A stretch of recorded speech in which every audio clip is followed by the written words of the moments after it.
Let me be direct with you from the outset because what Spain and Ireland announced jointly this week is being covered as a symbolic diplomatic gesture, as a moral statement from two progressive European governments that has no immediate strategic consequence. And that framing is precisely the kind of deliberate minimization that allows the Western press to avoid explaining to its audience what is actually happening inside the European Union's relationship with Israel and with American Middle East policy.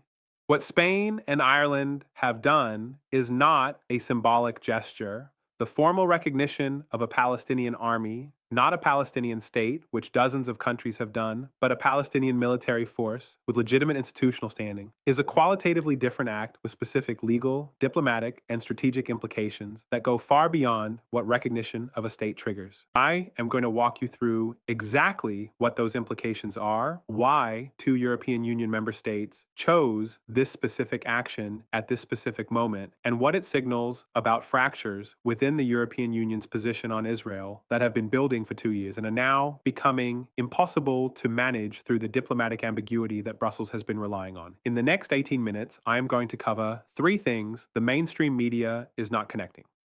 First, why the recognition of a Palestinian army is legally and strategically distinct from state recognition in ways that matter enormously for the conflict's trajectory.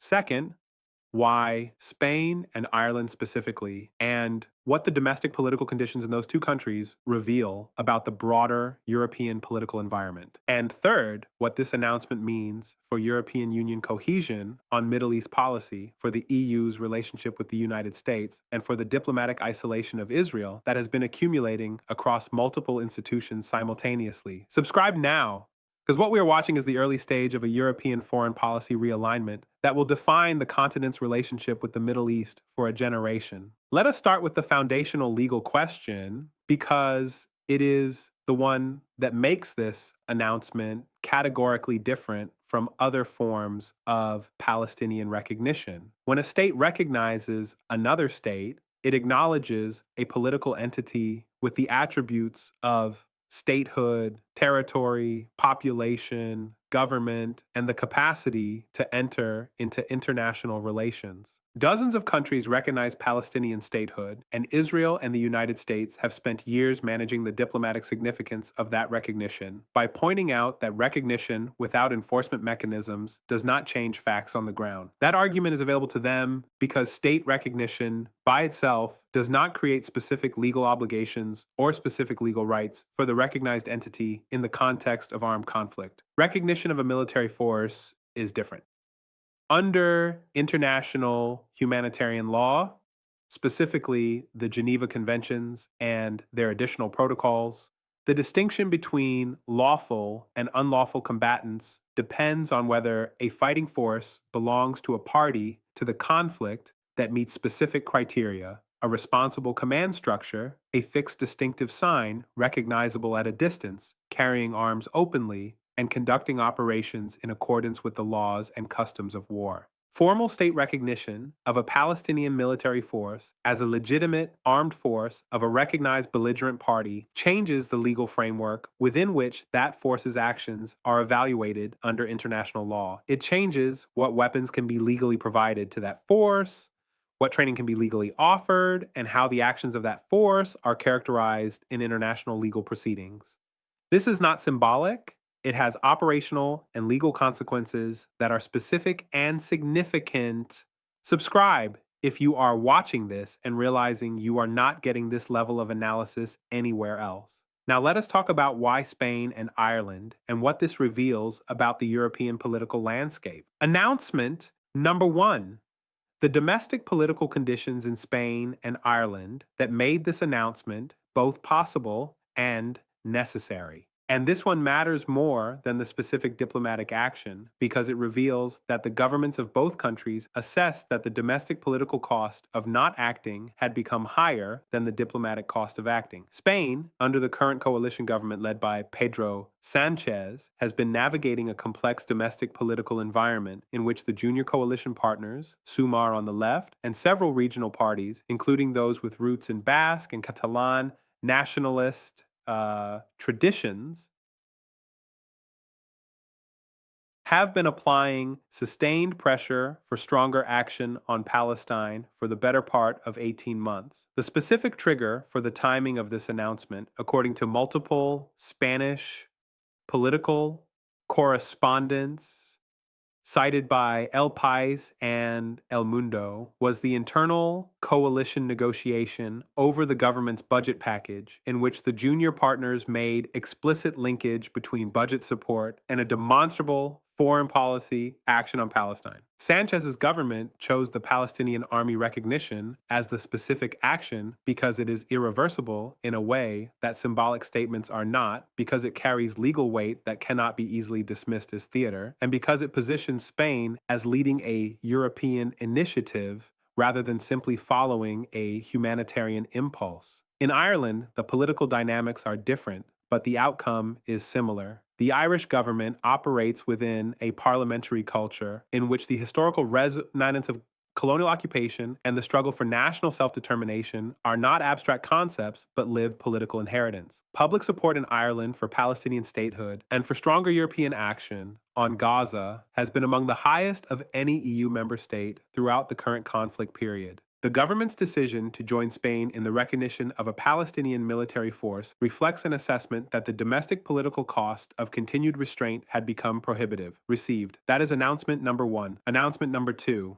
What this means for European Union cohesion on Middle East policy and why the fractures now becoming visible are structural rather than manageable. This is where the analysis becomes genuinely significant for understanding where European foreign policy is heading. Stay with me because this is where the picture changes completely. The European Union has maintained its collective Middle East policy through a combination of lowest common denominator consensus and strategic ambiguity that has allowed member states with very different positions. Germany's historical obligation to Israel's security, Spain and Ireland's strong public sympathy with Palestinian rights, Hungary's contrarian alignment with Israeli government positions, France's complex balancing between its substantial Arab and Jewish communities,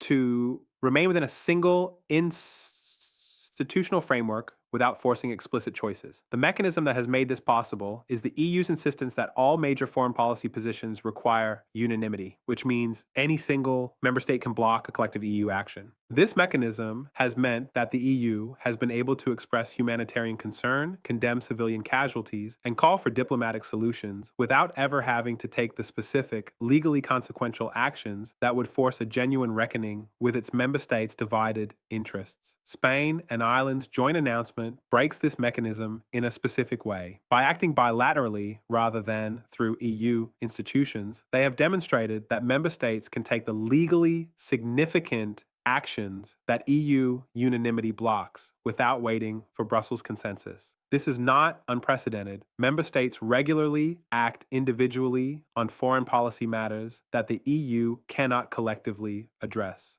But the specific significance of acting on Palestinian military recognition, a question with direct implications for EU arms, export policies, EU diplomatic relationships, and EU legal frameworks, makes the bilateral action a challenge to the EU's Middle East policy architecture in a way that individual state recognition of Palestinian statehood has not been. According to reporting by Politico Europe and the Financial Times, the joint Spain-Ireland announcement has triggered an emergency consultation within the European External Action Service, the EU's foreign policy body, on whether and how to respond to bilateral member state actions that undercut the EU's negotiated collective positions on Palestine. Germany, which has been the most consistent defender of the EU's Israel-aligned position, has indicated through official channels that it views the bilateral action as a violation of the spirit of EU foreign policy coordination. France has been notably more ambiguous, with official statements emphasizing respect for member states' sovereign foreign policy choices, a framing that signals Paris is not prepared to expend diplomatic capital defending a Berlin position that its own public and its own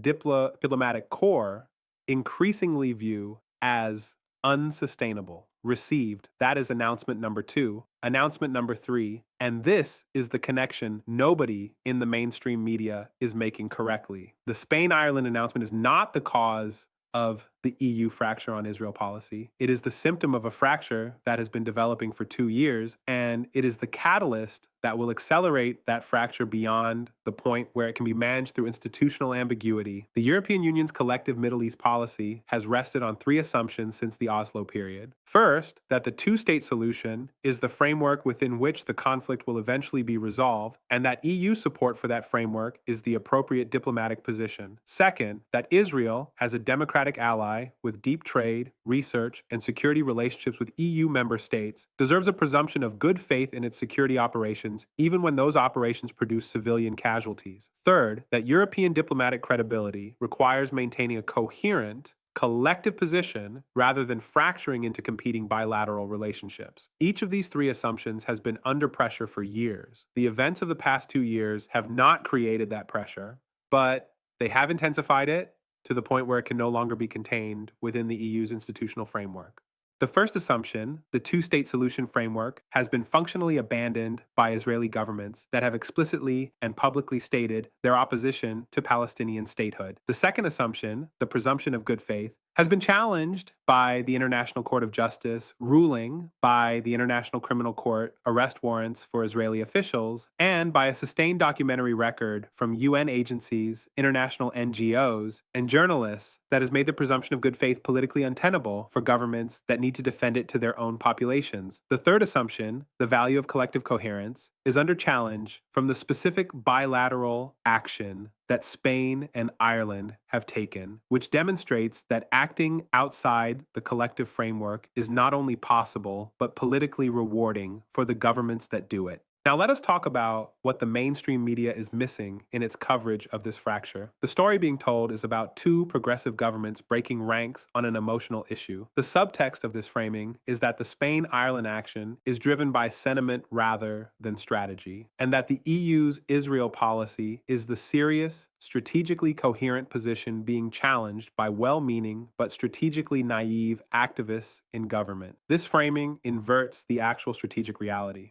The EU's current Israel policy is not the strategically coherent position. It is the strategically incoherent position, a position that attempts to simultaneously maintain trade and research partnerships with Israel, comply with international court rulings requiring restrictions on arms supplies to Israel, respond to domestic public opinion that has shifted dramatically against Israel's military operations, and maintain a collective diplomatic posture that requires the support of member states with fundamentally incompatible domestic political constraints. That is not strategic coherence. That is strategic contradiction. Spain and Ireland have made a specific strategic calculation that the domestic political cost of maintaining the contradictory position has become higher than the diplomatic cost of breaking from it. Other European governments are making the same calculation in private, even as they maintain the collective posture in public. The fracture is not between two rogue progressive governments and a coherent European mainstream. It is between the public posture and the private calculation of governments across the EU that have not yet decided when their own domestic political constraints will force them to act as Spain and Ireland have acted. This pattern has a precise historical analog. Consider the European nations' relationship with American Vietnam policy in the late 1960s and early 1970s. European governments that had maintained formal alliance solidarity with the United States throughout the early years of the Vietnam conflict began, one by one, to break publicly with American policy as the domestic political cost of solidarity became prohibitive. Sweden was first, France under de Gaulle was next. The fracture accelerated as each government that broke publicly demonstrated that the diplomatic cost was manageable while the domestic political cost of solidarity was not. The process was not driven by a change in European governments' fundamental strategic interests. It was driven by the accumulation of evidence that made public defense of the American position impossible and by the demonstration effect of early defectors showing that defection was survivable. Spain and Ireland are the early defectors in this pattern. The question is not whether others will follow, it is how quickly. So where does this leave us? Three clear paths. Path 1, EU foreign policy convergence around the Spain-Ireland position. In this scenario, the bilateral action creates a demonstration effect that accelerates the movement of other EU member states, particularly France, Belgium, and the Nordic countries, towards similar positions. The EU's collective Middle East policy framework, unable to maintain unanimity, eventually adapts to reflect a new majority position closer to the Spain-Ireland framework than to the Germany-led previous consensus. This is the path that most regional diplomats privately consider most likely over a 1 to 2 year horizon. Path 2, German-led institutional containment. In this scenario, Germany leads an effort to establish EU institutional mechanisms that constrain individual member state actions on foreign policy questions that affect collective EU interests. This path would require significant institutional changes and would face strong resistance from member states that value foreign policy sovereignty, but it represents the strategy of member states most invested in maintaining the EU's coherent Israel position. Path 3, accelerating fragmentation without convergence.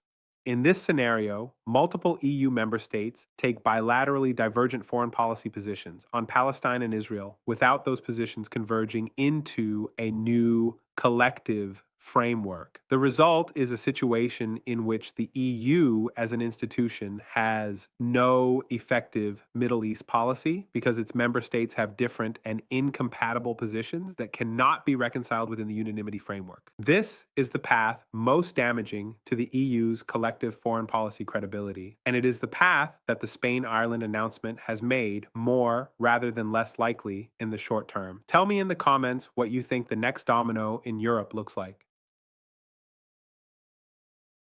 Tell me which EU member state you think will be next to take a bilateral action on Palestine that falls outside the EU's collective framework. And tell me what you think the German reaction is when it does.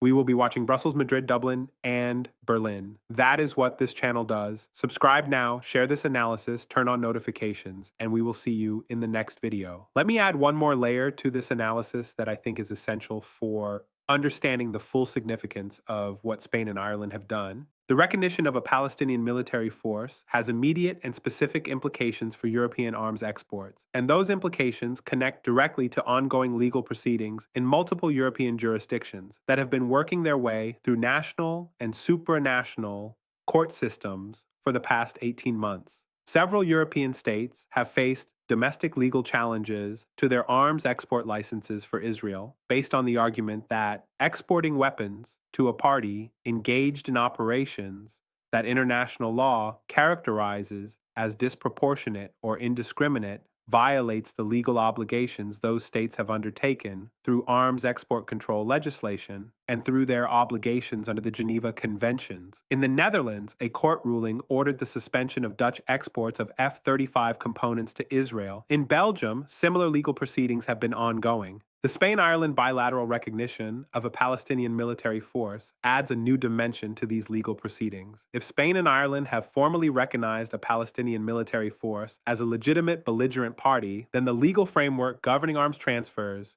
to that conflict changes. The legal argument available to future court challenges of European arms to Israel becomes more concrete because you now have EU member state governments formally acknowledging the legal status of the conflict in a way that previous diplomatic statements, however critical, did not. According to legal analysis published by the European Journal of International Law and by multiple European human rights legal centers, in the days following the Spain-Ireland announcement, the recognition of a Palestinian military force may constitute the kind of state practice the West by UN combined with similar recognitions by other states, begins to shape customary international law in ways that affect the legal position of all European governments on arms exports to the conflict. This is not a theoretical possibility. It is an active legal dynamic that European government legal councils are already working to assess, and the assessment they are making is not comfortable for governments that have been maintaining arms export relationships with Israel while simultaneously expressing humanitarian concerns about civilian casualties. The financial dimension is also significant and is receiving almost no attention in mainstream coverage. European defense companies, including several of the largest aerospace and weapons manufacturers on the continent, have substantial commercial relationships with Israel that go beyond arms exports to include joint research, technology transfer, and co-development programs.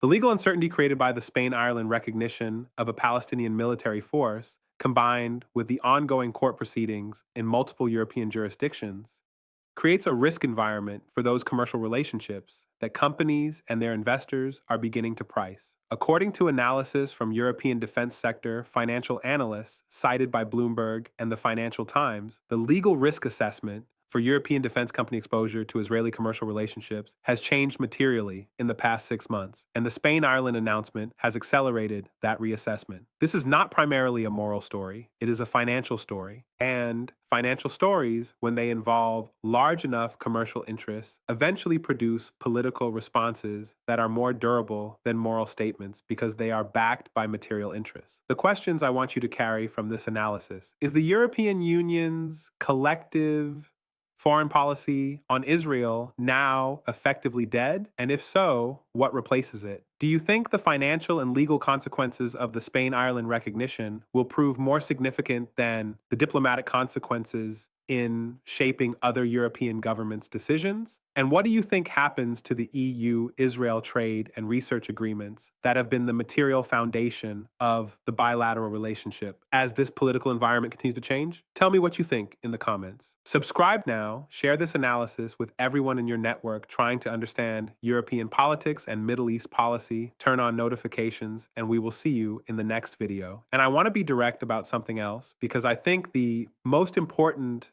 audience for the Spain-Ireland announcement is not in Brussels or Washington or Tel Aviv. It is in the populations of the Arab world and the global South who have been watching European governments express humanitarian concern about Gaza for 2 years, while simultaneously maintaining arms exports, trade agreements, and diplomatic cover for Israeli operations at the United Nations. For those populations, the Spain-Ireland announcement is the first European action that they would describe as consequential rather than performative. Not because it changes the military balance on the ground, it does not, but because it represents a European government making a choice with real diplomatic and legal costs rather than expressing a position with no costs attached. That distinction between statement and action, between position and commitment, is exactly what has made the European political class look hypocritical to populations outside Europe for 2 years. Spain and Ireland have, at least partially, closed that gap. And the closing of that gap has consequences for how European governments are perceived across the global South that go well beyond the specific question of Palestine. It affects the credibility of European positions on human rights, on international law, on the role of international institutions, on climate